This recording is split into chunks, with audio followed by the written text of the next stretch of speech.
नमस्कार विद्यार्थियों।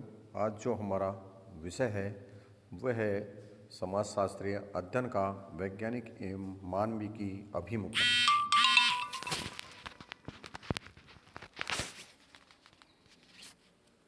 इसमें सबसे पहले हम लेते हैं समाजशास्त्रीय परिप्रेक्ष्य का।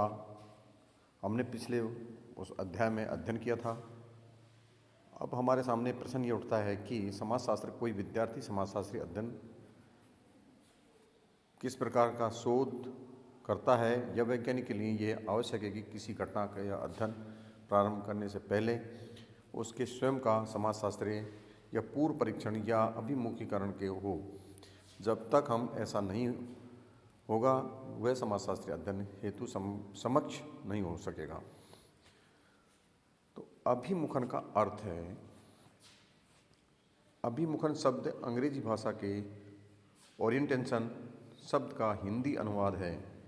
अंग्रेजी शब्दकोश के अनुसार अभिमुखीकरण या पूर्वाभिमुखीकरण एक ऐसी प्रक्रिया है जिसके माध्यम से व्यक्ति का अभिमुखन किया जाता है। अभिमुखन का शाब्दिक अर्थ है किसी स्थिति, वस्तु या विषय के संबंध में पहले से ही जानकारी प्रदान करना है।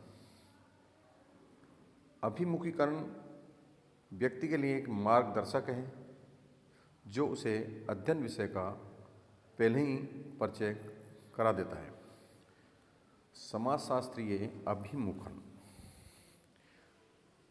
इस अभिमुखन का तात्पर्य उस प्रक्रिया से है जिसके माध्यम से अध्ययनकर्ता को समाजशास्त्र के महत्वपूर्ण पक्षों से परिचित कराया जाता है और उसे समाजशास्त्रीय परिप्रेक्ष्य के अनुरूप अध्ययन करने हेतु एवं प्रशिक्षित किया जाता है।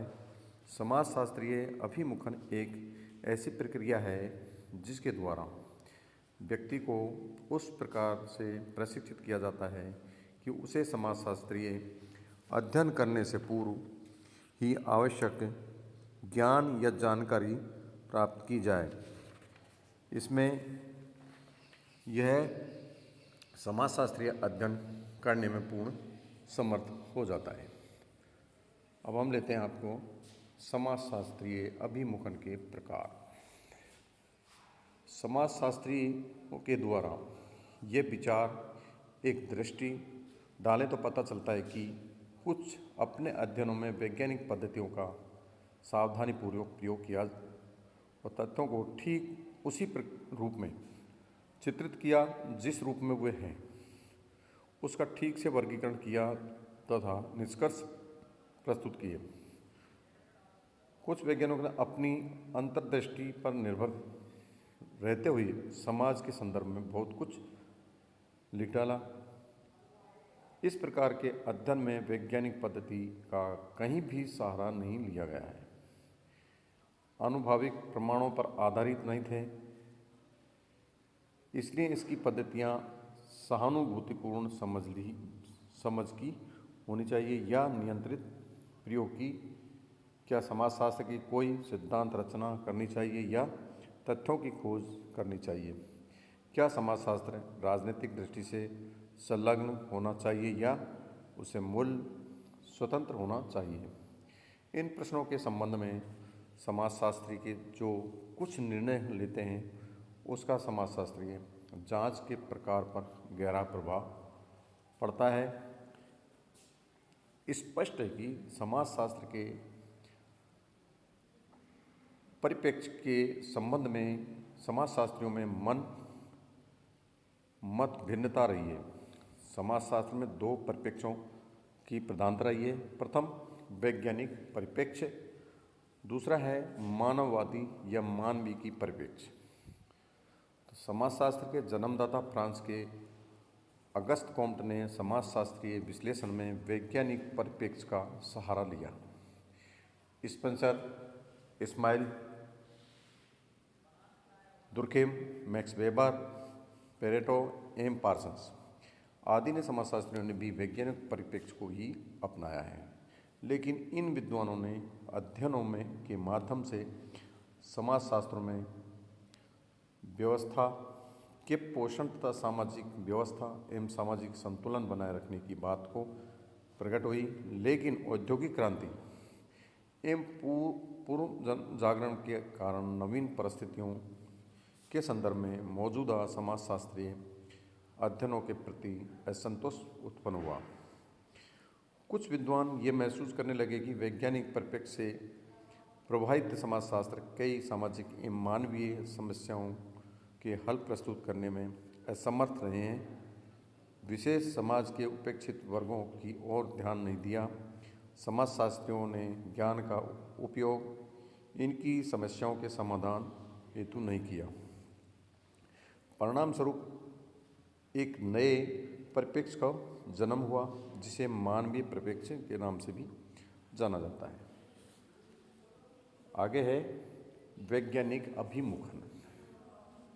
अगस्त Comte, Emile Durkheim, Max Weber, Parsons आदि समाजशास्त्रियों का मानना था कि मानवीय व्यवहार कुछ वैज्ञानिक नियमों तथा प्रविधियों के अनुसार संपन्न होता है। लोग समान परिस्थितियों में समान रूप से भी व्यवहार करते हैं। उनका ये भी मानना है कि मानवीय आचरण में कार्य कारण का संबंध पाया जाता है तथा इसके संबंध में पूर्वानुमान या भविष्यवाणी की जा सकती है।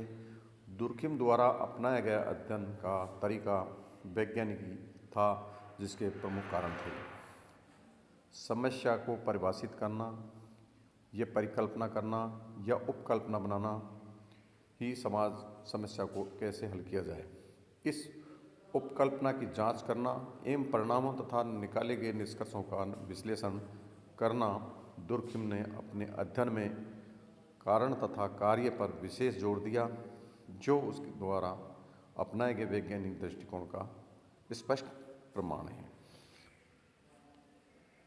रॉबर्ट के बर्टर ने भी बताया है कि समाजशास्त्रीय परिप्रेक्ष्य को वैज्ञानिक स्वरूप प्राप्त करने हेतु विज्ञान की प्रमुख विशेषताओं का मान्यता देनी होगी। टॉलकॉट पार्सन्स ने भी अपनी वैज्ञानिक पृष्ठभूमि के कारण अपने समाजशास्त्रीय अध्ययनों में वैज्ञानिक अभिमुखन को ही अपनाया।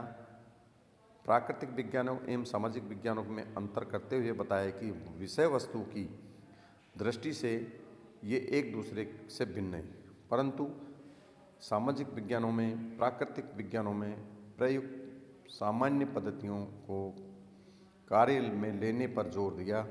पार्सन्स की मान्यता थी कि अवधारणा तथा सैद्धांतिक व्यवस्था को अनुभाविक रूप से प्रमाणित किया जाना चाहिए और उसकी इसी मान्यता में उन्हें प्रत्यक्षवादी बना दिया। धन्यवाद।